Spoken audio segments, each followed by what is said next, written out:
Hi everyone, कैसे हैं आप लोग। आज की वीडियो में हम बात करने वाले हैं कॉइन चेंज प्रॉब्लम के बारे में।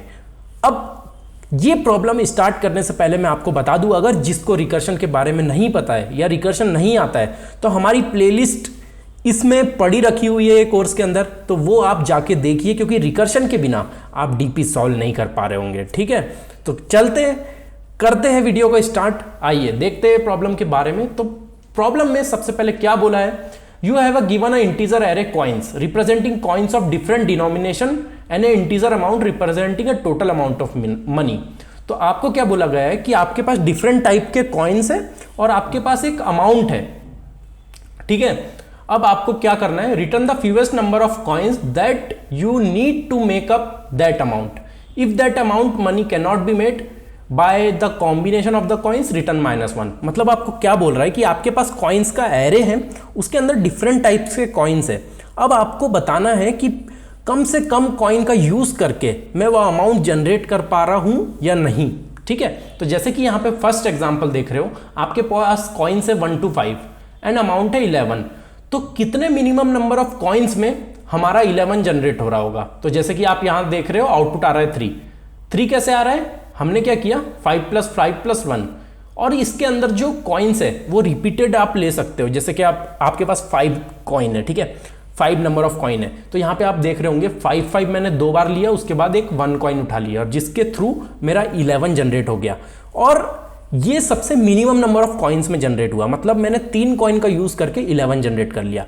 ठीक है, अगर दूसरे पे आएंगे आप तो कॉइन्स है आपके पास 2, ठीक है, एक ही कॉइन है जिसमें जो वैल्यू है वो 2 है, और अमाउंट आपको जनरेट करना है 3। तो ये पॉसिबल ही नहीं है, 2 + 2 भी करोगे तो 4 आएगा, 1 रहता तो हम जनरेट कर लेते, तो यहाँ पे आप -1 रिटर्न कर रहे होगे। वैसे ही थर्ड इसमें, जैसे कि यहाँ पे आपको दिख रहा है, आपके पास एक कॉइन है जिसमें 1 रखा हुआ है, ठीक है, और आपको अमाउंट जनरेट करना है 0, तो ये भी पॉसिबल नहीं है, तो हम रिटर्न कर देंगे 0, क्योंकि 0 जो हमारा बेस केस हो जाएगा, तो हम 0 जब भी अमाउंट रहेगा तो उस समय 0 ही रिटर्न कर रहे होंगे।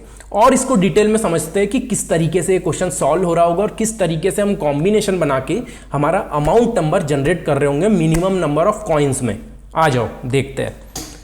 तो जैसे कि आप यहाँ पे देख रहे हो, हमारे पास इनपुट दिया हुआ है, ठीक है, जो मैंने अभी समझाया था, और अमाउंट है, और आउटपुट आपके पास आ रहा है यहाँ पे 3। ओके, और ये जनरेट कैसा हो रहा है 5 + 5 + 1। अब हमें समझना है कि इसको हम जनरेट कैसे करेंगे।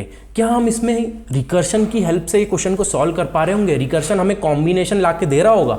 हमें रिकर्शन जब भी हम सॉल्व करते हैं तो किस तरीके से करते हैं। ठीक है, सबसे पहले हम क्या करते हैं, हम बेस केस देखते हैं कि भाई बेस केस पता होना चाहिए, और हम यहाँ पे देखते हैं रिकर्शन कॉल, ठीक है, और यहाँ पे लॉजिक, जो भी आपको लॉजिक लगाना है वो रिकर्शन कॉल में। ओके, ये 3 स्टेप्स की हेल्प से कोई भी रिकर्शन क्वेश्चन सॉल्व हो जाता है। तो इसमें देखिए हम कैसे रिकर्शन को फिट कर रहे होंगे। आइए, तो हमारे पास क्या दिया है, 11 अमाउंट दिया गया है। हमारे पास कितने वेज है 11 अमाउंट जनरेट करने के लिए, 3 वेज है, क्योंकि यहाँ पे जो कॉइन्स की क्वांटिटी है वो 3 है। तो अगर मैं 1 यूज करूँ 11 जनरेट करने के लिए, तो यहाँ पे कितना बचेगा, 10 बचेगा। अगर मैं 2 यूज करूँ 11 जनरेट करने के लिए, तो यहाँ पे कितना बचेगा, यहाँ पे 9 बचेगा। अगर मैं 5 लूँ, 5 को पिक करूँ, तो यहाँ पे कितना बचेगा, यहाँ पे हमारे पास बचना चाहिए 6 और 5 11, तो 6 बचेगा। ओके, और नीचे जाते हैं, यहाँ पे भी आपके 3 तरीके से आप चल सकते हो। आप 1 चल सकते हो, 2 चल सकते हो, 5 चल सकते हो। यहाँ पे भी 3 तरीके से चल सकते हो, यहाँ पे भी 3 तरीके से चल सकते हो। अब हम एक सिर्फ सिंगल ट्री को सॉल्व करके देखेंगे कि सिंगल ट्री में हम 0 तक पहुंच पा रहे हैं क्या। ठीक है, इसको सॉल्व करते हैं सबसे पहले, लास्ट वाले को, 6 वाले को। तो हमने ले लिया 1 2 5, 1 गया, इसमें 5 बचा, 2 गया, इसमें 4 बचा, 5 गया, इसमें 1 बचा। ठीक है, इसके पास अब 3 है, ठीक है, यहाँ पे 1 लेंगे तो ये 0 बचा। तो जब भी आपके पास 0 आता है, ये आपका बेस केस है। ओके, जब भी आप 0 आएगा तो आप रिटर्न करोगे कि कितने कॉइन्स में बना है। तो यहाँ ये एक कॉइन लगा हमें, ये दूसरा कॉइन लगा, ठीक है, हमने क्या लिया, 1 लिया। ओके, हमने 5 लिया एंड देन 1 लिया, तो 3 कॉइन्स में आपका ये जनरेट हो गया। ठीक है, उसी तरीके से यहाँ पे भी आपको चलना होगा। आप क्या कर सकते हो, 9 ले सकते हो, 8 ले सकते हो, 5 गया 5 ले सकते हो। उसी तरीके से यहाँ पे 1 2 5, तो 1 गया 8, 2 गया 7, 5 गया 4, इस तरीके से बढ़ता रहेगा। अब आप देख रहे हो कि इसमें रिपीटेशंस हो रही है। जहाँ पे भी रिपीटेशन या हम डबल कैलकुलेट करने लग जाते हैं रिकर्शन के अंदर एक ही चीज़, वहाँ पे हम लगाते हैं डीपी। ओके, तो यहाँ पे क्या, ये देखो ये 4 एक बार आ चुका है, ये दूसरी बार आ चुका है, ये 1 को हम कैलकुलेट कर चुके हैं और वापस से ये बहुत बार रिपीट होने वाला है। हमें क्या पता है कि जब भी प्रॉब्लम रिपीटेशन होती है हम क्या करते हैं, हम एरे का यूज़ करते हैं और उसमें स्टोर कर देते हैं प्रॉब्लम्स को। हमने एरे लिया, ठीक है, 0 1 2 3 4 5। अब ये जो 4 है इसका आंसर हम यहाँ स्टोर कर देंगे, ये कुछ भी हो सकता है, अभी हम इन्फिनाइट मान के चल लेते हैं। ये 5 का आंसर हम यहाँ स्टोर कर देंगे, वैसे ही हम ये 1 का आंसर यहाँ पे स्टोर कर देंगे, 0 का आंसर। इस तरीके से हमारा एरे फिल हो जाएगा और हर बार जब भी हम ये 4 पे आएंगे हम चेक करेंगे एरे के अंदर क्या 4th की वैल्यू प्रेजेंट है क्या। अगर प्रेजेंट है तो वहीं से भाई हमारे पास आंसर ऑलरेडी है, हमने पहले ही कैलकुलेट करके रखा है, तो हम रिटर्न कर देंगे। अगर हमें पता है कि हमारे पास आंसर नहीं है तो हमें पूरा कैलकुलेशन करना होगा जब तक ये हमारा एरे फिल नहीं हो जाता। होपफुली आपको यहाँ पे समझ में आया होगा कि मेमोराइजेशन हम यहाँ पे किस तरीके से अप्लाई कर रहे हैं, कैसे हम वो आंसर्स को स्टोर कर रहे हैं, क्योंकि सब प्रॉब्लम बहुत बार रिपीटेड हो रही है। जब भी सब प्रॉब्लम रिपीटेड होती है हमारे पास डीपी का सॉल्यूशन होता है ऑप्टिमाइज करने के लिए। ठीक है, तो सबसे पहले हम रिकर्शन का सॉल्व करके देखेंगे कि रिकर्शन हमारा कैसे चल रहा है, उसके बाद हम उस पर एरे बना के मेमोराइजेशन लगा के देखने वाले हैं। होप आपको ये डायग्राम समझ में आया होगा। अब चलते हैं कोड की तरफ। सबसे पहले रिकर्शन के थ्रू करके देखेंगे और फिर उसकी कॉम्प्लेक्सिटी ऑप्टिमाइज करेंगे, ओके, यूजिंग मेमोराइजेशन। तो आ जाओ करते हैं सॉल्व। तो सबसे पहले हमने क्या बोला था, हमने बोला था कि आपको, ठीक है, एक फंक्शन बनाना पड़ेगा जिसका नाम होगा सॉल्व। उसमें आप कॉइन्स पास कर दोगे और आप अमाउंट पास कर दोगे, ओके, और यहाँ पे कंडीशन डाल दोगे, ठीक है, रिटर्न ANS। अभी ऐसी कर देते हैं कि जो भी आंसर आएगा हम रिटर्न कर देंगे, बाद में देखते हैं उसमें क्या क्या कर सकते हैं हम। ये कॉपी कर लो, ओके, इसका हम डायरेक्टली नेम चेंज कर देंगे। ये हमने कॉपी कर लिया। नेम क्या दिया है हमने नीचे, हमने दिया है सॉल्व, तो हमें इसको बदल के कर देना है सॉल्व। अब आती है बेस केस की बारी कि आप बेस केस क्या लगाओगे, ठीक है। बेस केस आपको क्या बताया था, जब अमाउंट 0 हो जाए। अमाउंट 0 हो जाएगा तो हमें क्या करना है, रिटर्न 0, ओके। 0 का आंसर आपने देखा होगा, यहाँ पे भी लास्ट वाला आप देख रहे होंगे, जब भी हमारे पास अमाउंट 0 होता है हम 0 आउटपुट रिटर्न कर रहे होते हैं। तो ये हमारा बेस केस हो गया, ओके। अब आ जाओ कि हमें आंसर कैलकुलेट करना है, ओके।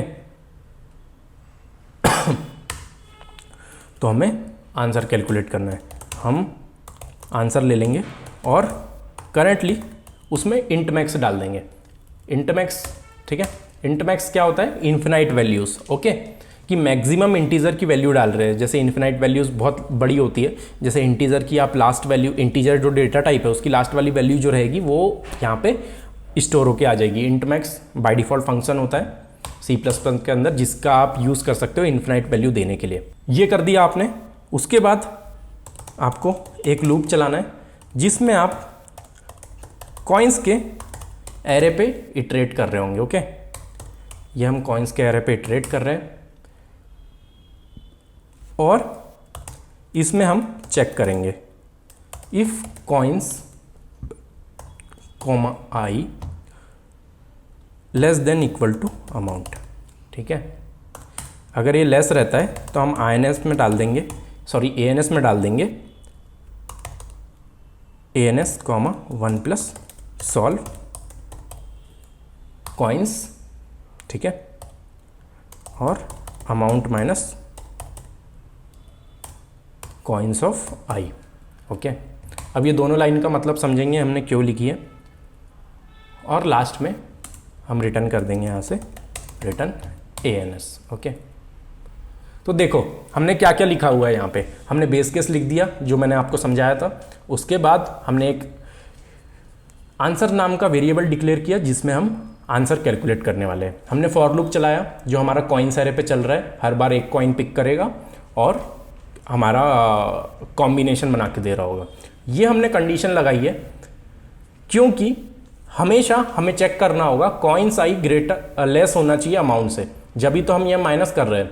क्योंकि हम अगर ये कंडीशन नहीं लगाएंगे तो ये जो हमारा आंसर है ये 0 की जगह माइनस में चले जाएगा। ओके, और जब ऐसा जाएगा तो ये हमारा बेस केस पे रुकेगा नहीं रिकर्शन। तो वो प्रॉब्लम के वजह से हमने लगाया था ये कंडीशन। ओके, ये जो है ये कैलकुलेट करके लाके दे रही होगी आपको, कॉम्बिनेशन बना के लाके दे रही होगी मिनिमम नंबर ऑफ कॉइन्स का। ये हर कॉम्बिनेशन बनाएंगी, जैसे आपने देखा था, मैंने अभी ट्री बना के आपको समझाया था कि ट्री में जैसे हमने पूरा स्ट्रक्चर बनाया था सब प्रॉब्लम का, ये हर सब प्रॉब्लम के लिए कॉल होगा और आपको आंसर ला के दे रहा होगा। बट यहाँ पे हमने ऑप्टिमाइज नहीं किया है, तो यहाँ पे क्या होगा, यहाँ पे अभी ये बार बार इटरेट हो रहा होगा सेम चीज़ों के लिए। जैसे मैंने आपको उसमें समझाया था 4 हमारा इटरेट हो रहा था ट्री के अंदर बार बार, उसी तरीके से यहाँ पे बार बार एक ही आंसर कैलकुलेट हो रहा होगा। बार बार हम डबल कैलकुलेशन कर रहे होंगे चीज़ों की जो नेसेसरी नहीं है, उसके लिए हम मेमोराइजेशन यूज़ करते हैं। बट यहाँ पे हमारा आंसर चल जा रहा होगा। और एक और केस हमारा हैंडल करना है, अगर ठीक है हमें आंसर नहीं मिला तो हमें क्या करना होगा, हमें क्या करना होगा, अगर आंसर ही हमें नहीं मिला तो हमें यहाँ चेक करना होगा answer equal to int max है क्या, क्योंकि हमने इंट मैक्स डिक्लेयर किया था, इसका मतलब है आंसर नहीं मिला। अगर ऐसा है तो हम -1 रिटर्न करेंगे और ऐसा नहीं है तो हम ANS रिटर्न कर देंगे। ओके, तो ये कोड हमारा चल जाना चाहिए, बट अभी शायद नहीं चलेगा, इसमें ऑप्टिमाइज वर्जन हमें डालना होगा। तो देखो ये चल रहा है यहाँ पे, इसमें क्या हो गया था, क्यों एरर आ रही थी, बिकॉज हमने इंट मैक्स लिया है और इंट मैक्स के लिए आपको लॉन्ग इंट यूज़ करना होता है। अगर आप इंट यूज़ करेंगे तो ओवरफ्लो हो जाएगी वैल्यूज़, ठीक है। तो मैंने यहाँ पे फंक्शन में लॉन्ग इंट लगा दिया और उसके बेसिस पे चल गया, तो हमारा आउटपुट सही आ रहा है। इसको सबमिट करके देखते हैं। आई थिंक इसमें एरर तो नहीं आएगी, बट टाइम कॉम्प्लेक्सिटी आ सकती है, क्योंकि टाइम कॉम्प्लेक्सिटी इसकी बहुत ज़्यादा है, हमें ऑप्टिमाइज़ करना पड़ेगा। यस, टाइम लिमिट एक्सीड हो गया है ये सॉल्यूशन में, तो चलो इसको ऑप्टिमाइज़ करते हैं। ऑप्टिमाइज़ करने के लिए आपको सबको पता है कि सबसे पहले हमें डीपी एरे क्रिएट करना होता है, ठीक है। तो हम डीपी एरे क्रिएट करते हैं, ठीक है। डीपी एरे क्रिएट कर दिया हमने, इसमें हम साइज़ क्या रख देंगे, अमाउंट +1, और अभी के लिए इसमें -1 असाइन कर देंगे। ओके, तो बाय डिफ़ॉल्ट अमाउंट +1, अमाउंट अगर 11 है तो 11 + 1 12 साइज़ का डीपी एरे बन जाएगा और -1 उसमें असाइन हो जाएंगे 12 जितने भी सब सीक्वेंस में इंडेक्स होंगे सब पे। ओके, अब यहाँ पे हम डाल देते हैं, इसको कॉपी कर लेते हैं, यहाँ पे आपको लिखना पड़ेगा, ठीक है। तो यहाँ पे हमने ये लिख दिया, डीपी एरे क्रिएट हो गया है यहाँ पे। उसके बाद हमें डीपी एरे का यूज़ करना है, ये बेस केस है। ओके, बेस केस के बाद आप क्या लगा सकते हो, सबसे पहले करो आप यहाँ पे भाई डीपी एरे पास कर दो। ओके, ये मैंने डीपी एरे पास कर दिया। अब वो जो केस था कौन सा, जिसमें आपके पास पहले से आंसर डीपी में पड़ा हुआ है। ओके, तो हमें क्या चेक करना है, डीपी ऑफ, ठीक है, DP of amount not equal to -1। अगर डीपी ऑफ अमाउंट वो इंडेक्स पे -1 नहीं है, मतलब हमारे पास पहले से आंसर कैलकुलेट होके रखा है और हम वो सीधे रिटर्न कर देंगे, हम नीचे जाके कैलकुलेट नहीं करने वाले हैं डबल, तो इससे आपकी कॉम्प्लेक्सिटी बहुत ज़्यादा रिड्यूस हो जाएगी, ठीक है। ये हमारा मेमोराइजेशन हो गया। बट ये तो हमने लगा दिया, बट डीपी में फिल कौन करेगा वैल्यूज़, हमने अभी फिल तो नहीं करी है, कहीं भी हम फिल नहीं कर रहे हैं, हम तो ANS फिल कर रहे हैं, तो यहाँ पे हम फिल कर सकते हैं। ओके, तो हम क्या करेंगे, डीपी ऑफ अमाउंट में जो हमारा ANS कैलकुलेट हो गया और डीपी ऑफ अमाउंट के लिए डीपी अमाउंट में ANS भरते जाएंगे, ठीक है। अब देखो हमारा आंसर आ जाना चाहिए। तो ये क्या बोल रहा है, ये बोल रहा है, अच्छा हमने यहाँ पे आर्गुमेंट पास नहीं किया। ओके, और ये जो डीपी है ये हमें इसके ऊपर क्रिएट करना होगा। अब हमने पास कर दिया है, अब चला के देख लेते हैं। तो देखो ये हमारा चल चुका है। ओके, इसको सबमिट करके देखते हैं, अगर सबमिट हो गया तो आपने क्वेश्चन सही बनाया है, एक्सेप्टेड हो चुका है हमारा आंसर, ठीक है। तो एक और बात देख लेते हैं, ये हो गया हमारा बेस केस, ये हो गया हमारा जो रिपीटेड वैल्यूज़ है वो कैलकुलेट ना करना पड़ा, अगर हमारे पास आंसर पड़ा है तो हम वही रिटर्न कर देंगे। ये हमारा कॉलिंग हो गई to calculate minimum number of coins needed to create the amount, okay. और ये लास्ट में हम स्टोर कर रहे हैं डीपी में, कि अगर अगले बार वही वैल्यूज़ हमें फिर से रिकैलकुलेट करना पड़े तो हम कैलकुलेट ना करें और सीधे रिटर्न कर जाए, ओके। तो इससे हमारा ऑप्टिमाइजेशन हो गया है। होप आपको ये कोड समझ में आया होगा, आपको समझ में आया होगा मेमोराइजेशन किस तरीके से काम करता है, डीपी किस तरीके से काम करता है। जैसे जैसे हम आगे बढ़ेंगे आप और क्वेश्चंस देखोगे और आपको और डिटेल में समझ में आ रहा होगा कि किस तरीके से हम डीपी बहुत ही ईजी वे में सॉल्व कर पा रहे होंगे। और जैसे कि आपने अभी 2 क्वेश्चंस देखे होंगे तो दोनों में आपको पता चला होगा कितने ईजी वे में हमने दोनों क्वेश्चंस को समझा और दोनों क्वेश्चन को सॉल्व किया, ठीक है। आगे मैं और भी लेक्चर्स लेके आऊंगा जो स्टैंडर्ड प्रॉब्लम से वो लेके आ रहे होंगे, उसके बेसिस पे हम बहुत सारे क्वेश्चन सॉल्व कर रहे होंगे, ओके। तो होप आपको ये वीडियो समझ में आया होगा। वीडियो समझ में आया होगा तो वीडियो को लाइक कर देना, और आपके कुछ सजेशंस होंगे, कुछ डाउट्स होंगे तो कमेंट्स में आप पूछ सकते हो। मिलते हैं न्यू वीडियो के साथ, तब तक के लिए ओके बाय।